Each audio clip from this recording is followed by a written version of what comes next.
मैं दीपाली नागवंशी और आज हम बात करेंगे मनोविज्ञान की विधियों के बारे में। किसी भी विज्ञान के लिए दो ही बातें आवश्यक होती हैं। एक तो यह है कि उसकी एक निश्चित विषय वस्तु हो और दूसरी बात यह है कि उसकी अपनी विधि हो। विषय वस्तु का तात्पर्य उन विषयों से है जिसका अध्ययन मनोविज्ञान करता है। जैसे कि मान लीजिए मनुष्य और पशु के व्यवहार और उसकी मानसिक प्रक्रियाओं का अध्ययन जो है मनोविज्ञान करता है, तो यह उसकी विषय वस्तु हुई।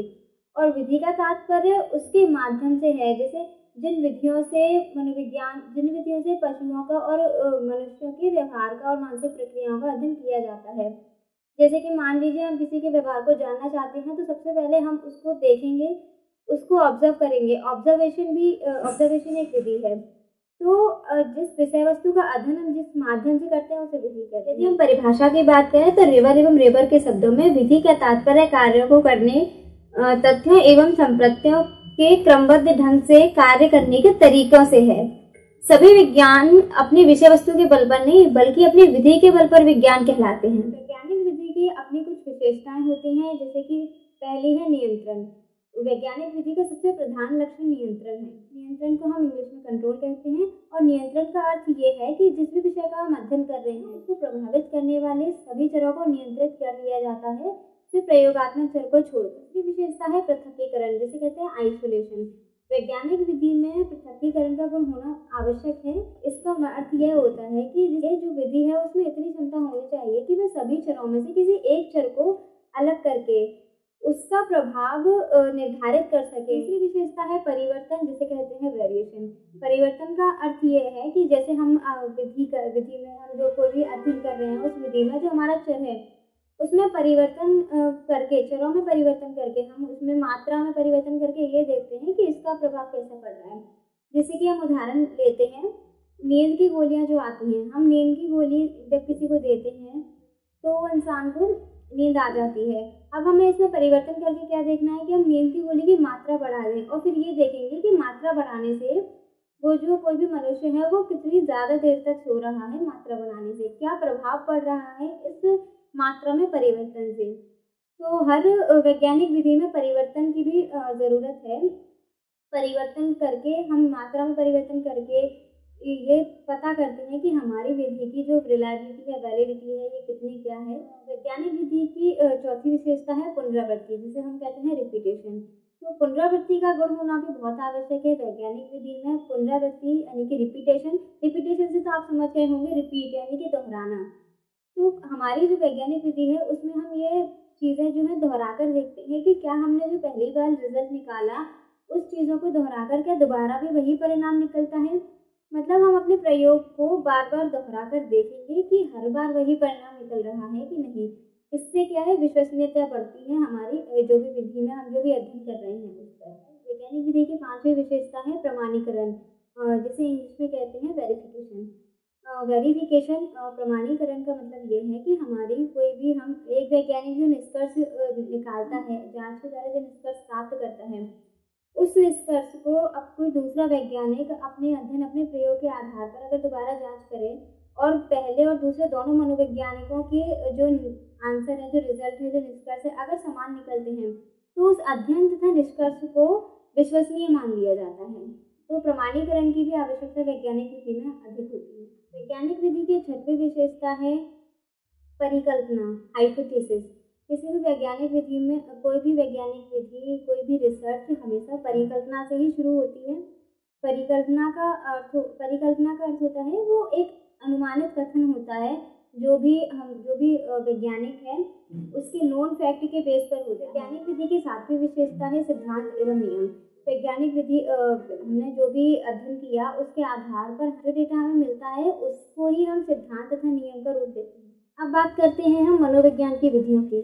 मनोविज्ञान की पहली विधि है अंतर्निरीक्षण विधि, जिसे इंग्लिश में कहते हैं इंट्रोस्पेक्शन मेथड। अंतर्निरीक्षण विधि वह विधि है जिसके द्वारा व्यक्ति अपनी चेतन अनुभूतियों का प्रेक्षण स्वयं करता है और उन्हें अपने शब्दों में व्यक्त करता है। मनोविज्ञान की दूसरी विधि है प्रेक्षण विधि, जिसे हम कहते हैं ऑब्जर्वेशन मेथड। प्रेक्षण विधि वह विधि है जिसके द्वारा किसी प्राणी का अध्ययन, प्राणी के व्यवहार का अध्ययन भिन्न भिन्न परिस्थितियों में तटस्थ भाव के रूप में किया जाता है। और ऑब्जर्वेशन मेथड में किसी भी हम प्राणी के जो व्यवहार का अध्ययन करते हैं तो जैसा वो व्यवहार करता है हम वैसा ही व्यवहार उसका, अपनी डेटा जो भी हमें प्राप्त होता है हम वैसा ही का वैसा नोट करते हैं अपने पास। प्रेक्षण विधि में वैज्ञानिक या जो प्रेक्षण करता है वो अपनी तरफ से ना कुछ घटाता है ना बढ़ाता है, वैसा का वैसा जो है अध्ययन करता है। और उसी परिस्थिति में बार बार हम प्रेक्षण करते हैं और प्राणी के एग्जैक्ट व्यवहार को जानने का प्रयास करते हैं। मनोविज्ञान की तीसरी विधि है प्रयोगात्मक विधि, जिसे इंग्लिश में कहते हैं एक्सपेरिमेंटल मेथड। प्रयोगात्मक विधि वह विधि है जिसमें प्रयोगों के द्वारा सूचनाओं की खोज की जाती है। हम जो भी अध्ययन कर रहे हैं वो प्रयोगों के आधार पर करते हैं। मनोविज्ञान की चौथी विधि है साक्षात्कार विधि, जिसे हम कहते हैं इंटरव्यू मेथड। साक्षात्कार विधि वह सम्मेलन है जिसमें साक्षात्कार लेने वाला और देने वाला दोनों की आपस में बातचीत घटित होती है और बातचीत के माध्यम से हम जो भी डेटा है वो कलेक्ट करते हैं। मनोविज्ञान की अगली विधि है प्रश्नावली विधि, जिसे हम कहते हैं क्वेश्चनर मेथड। प्रश्नावली विधि से तात्पर्य है इस विधि में हम प्रश्नों की एक सूची तैयार करते हैं, जिसे हम तालिका भी कह सकते हैं, जिसे हम क्वेश्चन पेपर भी कह सकते हैं, टेस्ट पेपर भी कह सकते हैं।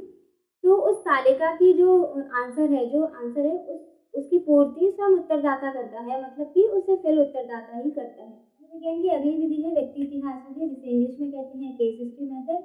व्यक्ति इतिहास विधि का अर्थ ये है कि हम जो भी व्यक्ति है उसके संपूर्ण जीवन चक्र, मतलब उसके सारे जीवन के बारे में हम नॉलेज, जो भी उसका डाटा है वो कलेक्ट करते हैं उसके पास्ट के बारे में। जैसे कि जब वो उसका जन्म हुआ था, जब गर्भावस्था में उसकी क्या हालत थी, उसकी माता की क्या फिजिकल एंड मेंटल कंडीशन थी जब वो गर्भ में था, जब वो शिशु के रूप में आया, जब वो इस दुनिया में आया तब वो किस अवस्था में था, उसके फैमिली की, उसकी पेरेंट्स की mental, physical and financial condition क्या थी, ये सारी चीज़ें पता करना, उसकी हेल्थ के बारे में पता करना। In short case history method में होता यह है कि जो भी हम जिसका भी हम अध्ययन कर रहे हैं, किस प्राणी का हम अध्ययन कर रहे हैं, उसके इतिहास के बारे में जानते हैं, ना कि उसके स्वयं के इतिहास के बारे में, बल्कि उससे जुड़े हुए कुछ लोगों के इतिहास के बारे में, उसके वातावरण के बारे में, पास्ट के वातावरण के बारे में हम सारा कुछ जो डाटा है वो कलेक्ट करते हैं। उसके बाद हम किसी निष्कर्ष पर पहुँचते हैं। मनोविज्ञान की अगली विधि है सर्वेक्षण विधि, जिसे हम कहते हैं सर्वे मेथड। अब सर्वे शब्द तो सभी ने सुना होगा, जैसे कि हमारे घर में आते हैं ना, आंगनवाड़ी वाली जो आंटियाँ आती हैं वो सर्वे करती हैं ना घर में सबके सभी। तो सर्वे विधि सिंपल सी बात है। सर्वे विधि में क्या होता है, हम प्रतिदर्श यानी कि सैंपल और प्रश्नावली विधि, जो प्रश्नावली विधि में हमने जो प्रश्नों की सूची की बात करी थी, ऐसी एक सूची, इन दोनों को लेकर हम लोगों से उनकी राय जानते हैं। पर्टिकुलर हम जिस भी विषय के बारे में अध्ययन करते हैं उस विषय के बारे में हम अपनी प्रश्नावली बना लेते हैं और प्रतिदर्श लेते हैं। उसके बाद हम लोगों से सर्वे के द्वारा, यानी कि अलग अलग लोगों से, भिन्न भिन्न लोगों से और कई सारे लोगों से उस बारे में डाटा कलेक्ट करते हैं। मनोविज्ञान की अगली विधि है कालानुक्रमिक विधि, जिसे हम कहते हैं लॉन्गिट्यूडनल मेथड। कालानुक्रमिक वह शोध विधि है जिसमें अनेक प्रयोजनों का अध्ययन अधिक समय अवधि लंबे समय तक किया जाता है और विस्तृत अध्ययन किया जाता है। मनोविज्ञान की अगली विधि है क्रॉस वर्ग विधि, जिसे इंग्लिश में कहते हैं क्रॉस सेक्शनल मेथड। क्रॉस वर्ग विधि वह विधि है जिसमें विभिन्न आयु के प्रयोजकों के समूह का आकलन तथा तुलना एक समय बिंदु पर किया जाता है, ताकि आयु भिन्नताओं से संबंध व्यवहार विभिन्नताओं के संबंध में निष्कर्ष निकाला जा सके। आज हमने मनोविज्ञान की विधियों को शॉर्ट में पढ़ा। मनोविज्ञान की जो विधियां हैं वो बहुत इम्पोर्टेंट होती हैं। ये BA, MA, NET, SET, entrance इन सभी एग्जाम्स में आती हैं। तो इन सभी विधियों को हम डिटेल में जानेंगे आगे की वीडियोस में। अगर आपको हमारी आज की वीडियो पसंद आई हो तो इस वीडियो को लाइक कीजिए, शेयर कीजिए एंड हमारे चैनल को सब्सक्राइब कीजिए अगर अभी तक नहीं किया है तो। मिलते हैं अगली वीडियो में। नमस्कार।